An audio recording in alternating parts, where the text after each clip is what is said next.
苏格兰部分地区首次发现稀有光泽环，罕见彩环突现苏格兰。这种热带水鸟为何集体北迁？英国皇家鸟类保护协会苏格兰分会报告称，原本栖息在温暖地区的彩环正以前所未有的数量出现在苏格兰各地。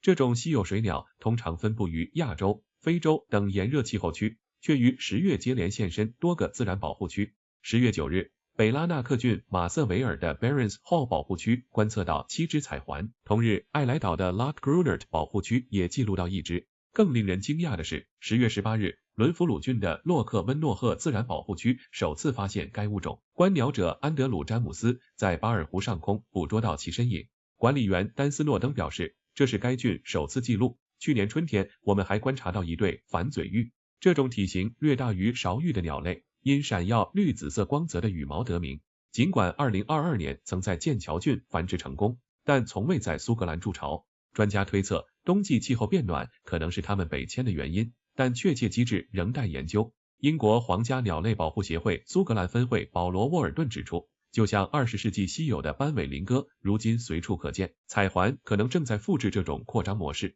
近年来，该物种在南欧、西欧数量持续增长，金秋苏格兰观测记录尤为显著，或将成为它们向北扩散的前哨站。